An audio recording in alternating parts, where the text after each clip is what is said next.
போகிறது chicken gravy. அதுக்கு நம்ம வந்து சிக்கனை வந்து நல்லா மஞ்சத்தூள் போட்டு நல்லா கழுவி எடுத்து வச்சுருக்கோம். அதுக்கப்புறம் வந்துட்டு இப்போ நம்ம அதுக்கு தேவையான இன்க்ரீடியன்ட்ஸ் பார்க்கலாம். வாங்க பார்க்கலாம். ஃபஸ்ட்டு ஒரு 3 டீஸ்பூன் எண்ணெய் சேர்த்துக்கோங்க.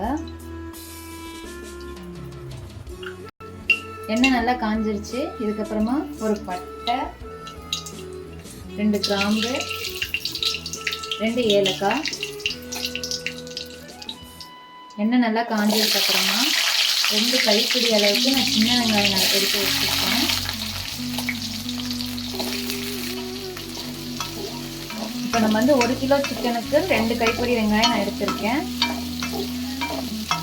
வெங்காயம் நல்லா கண்ணாடி பதத்துக்கு வதங்கினதுக்கு அப்புறமா பூண்டு வச்சுருக்கேன். அது கூடவே ஒரு துண்டு இஞ்சியும் போட்டுக்கிறேன்.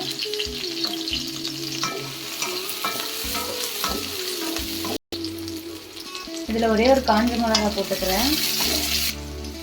இதில் 1 டீஸ்பூன் வந்து சீரகம், 1 டீஸ்பூன் சோம்பு எடுத்திருக்கேன். இது நல்லா வணங்கினதுக்கப்புறமா 4 ஸ்பூன் கொத்தமல்லி எடுத்து வச்சுருக்கேன். அதையும் போட்டு வணக்கிடலாம். இது நல்லா வணங்கினதுக்கப்புறமா 2 நிமிஷம் வணக்கி விட்டுருக்கேன். நல்லா வணங்கினதுக்கப்புறமா நான் 3 தக்காளி எடுத்து வச்சுருக்கேன். அதை ஆட் பண்ணிக்கலாம்.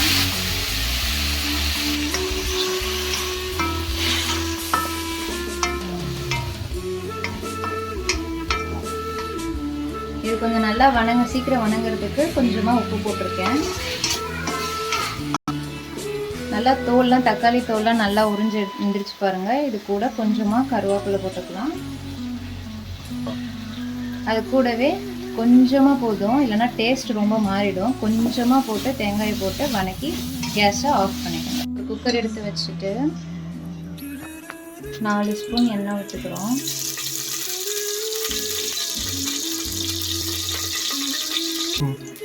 எண்ணெய் நல்லா காஞ்சதுக்கப்புறமா ஒரு பெரிய வெங்காயம் கட் பண்ணி வச்சுருக்கேன்.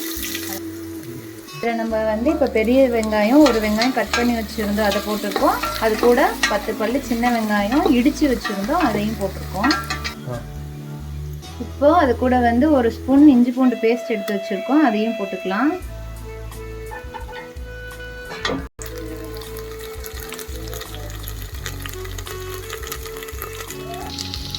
இது கூட ஒரு கைப்பிடி அளவு கருவேப்பிலை போட்டிருக்கோம். இப்போ நம்ம கழுவி எடுத்து வச்சிருக்க சிக்கன் எடுத்து போட்டுக்கலாம்.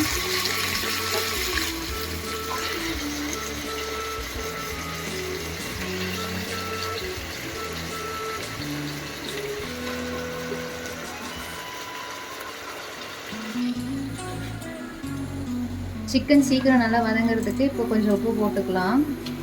நம்ம ஏற்கனவே மஞ்சத்தூள் போட்டு கழுவி இருக்கனால சும்மா ஒரு பிஞ்ச் மட்டும் மஞ்சத்தூள் இப்போ ஆட் பண்ணுறேன். அது கூட சிக்கன் மசாலா 2 ஸ்பூன், கூடவே பெப்பர் ஒரு 1/4 டீஸ்பூன் போதும். மிளகாத்தூள் 1 ஸ்பூன். எங்கள் வீட்டில் காரம் எல்லாம் கம்மியாக சாப்பிட்றதுனால எல்லாத்தையும் கம்மியாக தான் போட்டிருக்கேன். உங்களுக்கு காரம் எப்படி தேவையோ அதுக்கேற்ற மாதிரி போட்டுக்கோங்க.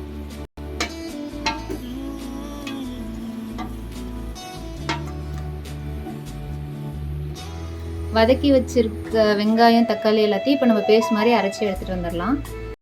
இப்போ நம்ம பேஸ்ட் ரெடி ஆகிடுச்சு. நல்லா இப்படி நைஸாக அரைச்சி எடுத்து வச்சுக்கோங்க. பேஸ்ட்டை நம்ம சிக்கன் வதங்கிட்டு இருந்ததில் அதில் ஊற்றிடலாம். நல்லா கழுவிடலாம். இங்கே பாருங்கள், நல்லா இப்படி கிரேவி மாதிரி இருக்குது. உங்களுக்கு தேவைப்பட்டுச்சுன்னா தண்ணி ஊற்றிக்கோங்க, இல்லைன்னா வேண்டாம், இப்படியே விட்டுருங்க. இப்போ பாருங்கள் நல்லா கொதிச்சிருச்சு. இந்த ஸ்டேஜில் வந்துட்டு காரம் உப்பு உங்களுக்கு கரெக்டாக இருக்கான்னு பார்த்துக்கோங்க. பத்தலைன்னா போட்டுக்கோங்க. இப்போ குக்கர் மூடி 2 விசில் விட்டுறேன்.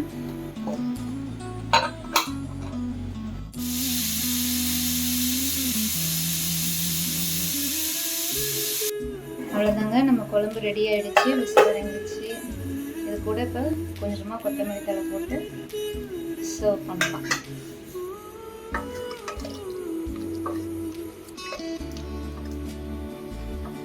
சுட சுட இட்லி, சிக்கன் குழம்பு